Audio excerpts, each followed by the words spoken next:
내가 이 세대에서 부한 자들을 명하여 마음을 높이지 말고 정함이 없는 재물에 소망을 두지 말고 오직 우리에게 모든 것을 후히 주사 누리게 하시는 하나님께 두며 선을 행하고 선한 사업을 많이 하고 나누어 주기를 좋아하며 너그러운 자가 되게 하라.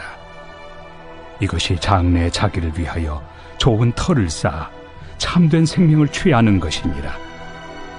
디모데야, 망령되고 헛된 말과 거짓된 지식의 반론을 피함으로 내게 부탁한 것을 지키라. 이것을 따르는 사람들이 있어 믿음에서 벗어났느니라. 은혜가 너희와 함께 있을지어다.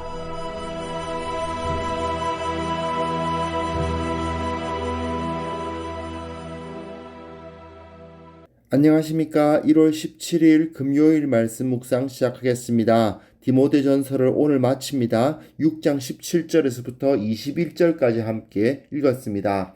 디모데전서의 마지막은 조금 의아한 느낌이 들죠. 마치 바울이 앞에서 이 말을 했어야 되는데 아차 깜빡 잊었다 하는 듯이 추신처럼 붙여놓은 것 같은 마지막이 주어졌지 않습니까?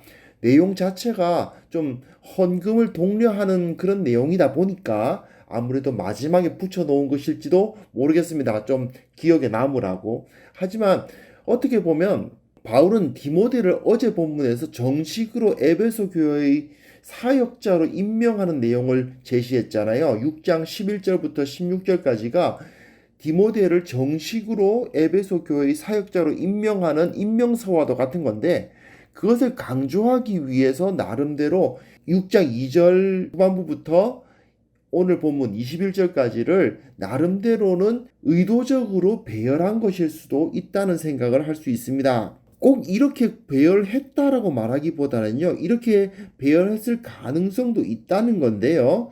너는 이것들을 가르치고 권하라는 말로 도입을 한 이후에 거짓 가르침에 대한 경계로 시작해서 거짓 가르침에 대한 경계로 끝나죠. 3절부터 5절까지는 거짓 교훈에 대한 경계를 시작하잖아요. 그리고 오늘 본문 끝부분에 보면 거짓 가르침에 대한 경계로 끝나지 않습니까? 그리고 그것이 끝나고 난 다음에 B에 해당하는 재물, 돈을 사랑하는 것이 일만학의 뿌리다는 이야기를 가르치면서 자족하는 마음을 가져라 하는 메시지를 주고, 그리고 오늘 읽은 17절부터 19절까지 보시면 재물이 많은 사람들에게 너그러운 마음을 가지고 다른 사람들에게 내어놓는 그런 마음을 갖도록 가르쳐라 하는 메시지가 주어지죠. 역시 재물에 대한 가르침이잖아요.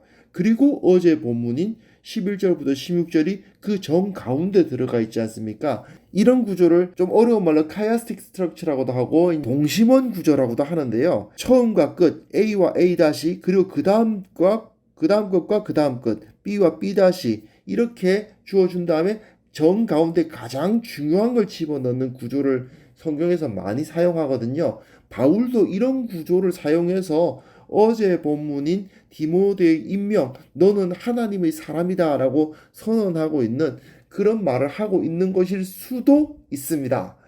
네, 여하튼 간에 바울이 의도적으로 이렇게 배열을 한 것이건 또는 추신처럼 오늘 본문의 내용을 덧붙인 것이건 간에 바울이 디모데를 에베소 교회에 보내면서 가장 관심을 갖고 있었던 두 가지가 무엇이었는지는 확실하게 드러나죠. 하나는 재물이나 재물을 가진 자들에게 휘둘리는 것이고, 또 하나는 거짓된 가르침이나 그것을 가르치는 교사들에게 휘둘리는 것입니다. 바울이 보기에는 하나님의 사람으로 세움받은 디모데는 이런 거짓이나 탐욕에 대해서 가장 큰 경계심을 가지고 그것에 대적해야만 되었다는 것을 알 수 있습니다. 17절부터 19절 보시면요. 부한 자들에게 마음을 높이지 말고 선한 사업 많이 하고 나누어 주기를 좋아하는 사람들이 되도록 가르치라 하고 이야기하고 있죠. 앞에서 6절에서부터 10절까지는 사역자가 자족하는 마음을 가지고 돈을 사랑하지 말아야 된다고 가르쳤잖아요. 이제는 그런 사역자가 재물을 가진 자들에게는 그 재물에 소망을 두지 말고 너그럽게 나누어 주는 자가 되도록 가르치라는 메시지를 주고 있습니다. 물론 디모데 전서 자체가 디모데에게만 주어지는 메시지가 아니고 에베소 교회에게 함께 주어지는 메시지다 보니까 이런 개념이죠. 나 바울이 디모데로 하여금 성도들 중에서 부유한 자들을 독려해서 나누어 주는 사역 감당하라고 부탁했습니다. 에베소 교회 성도 여러분 동참해 주십시오. 뭐 이런 이야기죠. 결국 헌금 좀 더 하고 재정적으로 헌신을 좀 해달라는 요청이 마지막 부분에 들어가 있는 겁니다. 이것은 앞에 5장에 보시면 에베소 교회에 과부들의 문제가 있었던 것을 기억하시죠? 에베소 교회에는 도와야 할 가난한 자들이 상당수 있었던 것으로 짐작이 됩니다. 그런데 에베소라는 도시 자체는 가난한 도시가 아니거든요. 상업이 발달한 지역이었단 말입니다. 그걸 생각해 보더라도 바울로서는 에베소 교회에 가난한 성도들이 많이 있는데 생각해 보면 부유한 성도들도 꽤 많이 있거든요. 그렇다면 좀 부유한 사람들이 좀 더 너그러운 마음을 가지고 가난한 자들을 위해서 지금보다 조금 더 헌신해 주면 어떻겠느냐 이렇게 요청을 하는 거죠. 그런데 디모데 입장에서 한번 생각해 보십시오. 디모데는 어쨌든 이런 부탁을 받았으니까 또 거기서 가서 부유한 사람들에게 조금 더 많은 헌신을 요청해야 됐을 것입니다. 그런 독려를 하기 위해서는 어떻게 해야 될까요? 자기 자신도 재정적으로 넉넉하게 사는 것은 포기해야 되는 겁니다. 나는 교회에서 생활비를 받으면서 넉넉하게 살면서 더 부유한 사람들에게 더 많은 헌신을 해서 가난한 사람들을 위해서 도와주자. 이런 말을 할 수는 없잖아요. 결국 바울처럼 디모데도 자기 생활비는 자기가 직접 일해서 충당하는 사역을 하지 않았을까? 고린도 전서에 보시면요. 바울이 우리는 그 생활비를 받을 권리가 없겠느냐 이런 식으로 말하면서 우리라는 표현을 써요. 그 우리 가운데 디모데가 포함되느냐 안 되느냐는 뭐 어렵죠. 그런데 디모데가 고린도 교회에서 함께 바울과 사역한 것은 맞거든요. 그렇게 생각해 본다면 아마도 디모데 역시 바울처럼 자기가 쓸 것은 자기가 일해서 버는 그런 사역을 했었던 것으로 보입니다. 그렇다면 굉장히 힘든 사역을 디모데도 감당했던 거죠. 20절 21절 보시면요. 그 다음에는 망령되고 헛된 말, 즉 거짓 가르침에 대해서 이야기를 해주고 있거든요. 그러면서 마감하고 있습니다. 바울은 디모데가 왜 에베소 교회로 보냄을 받았는가에 대한 가르침으로 편지를 마치고 있는 거죠. 거짓 교사들에 의해서 크게 흔들렸던 교회 아닙니까? 그 교회를 바로잡으려면은 결국 망령되고 헛된 말, 거짓된 지식의 반론을 피해야만 했습니다. 빈수레가 요란하다고 거짓된 참 진리가 아닌 것들을 아는 사람들이 무의미하고 끝도 없는 논쟁을 떠들면서 시간을 소모합니다. 하지만 바른 복음을 전하는 사람들은 그렇게 하는 것이 아니거든요. 바른 복음을 가르친 다음에 그것에 대한 본이 되는 삶으로서 보여줍니다. 그것이 바로 디모데에게 맡겨진 사명이었던 거죠. 그렇기 때문에 에베소 교인들에게는 소모적인 논쟁하지 마라. 뭐가 옳으냐 그르냐를 가지고 신학적으로 이러쿵저러쿵 따지는 것으로 하나님의 진리를 알 수는 없다는 것을 가르치고 있는 거죠. 교회가 말씀의 진리 위에 서서 거기서 순종하는 실천을 감당할 때 교회는 바로 설 수 있는 것이고 진리를 온전히 알 수 있는 것이지 이러쿵저러쿵 논쟁적인 이야기들을 계속 이어나간다고 해서 하나님의 진리를 더 잘 알 수 있는 것은 아닌 겁니다. 언제나 진리는 현실, 삶 위에 놓여져 있어야만 되는 거예요. 결국 하나님의 사람으로 세워진 사역자에게 가장 중요한 것은 무엇이었느냐? 진리 위에 서서 세상적인 탐욕을 제어하는 것이죠. 하나님의 백성으로 세워진 교회에게 가장 중요한 것은 무엇이냐?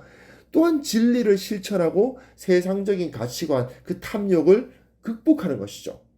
당연히 교회는 정통 교리를 수호해야 되고요. 말씀의 진리를 바르게 가르쳐야 됩니다.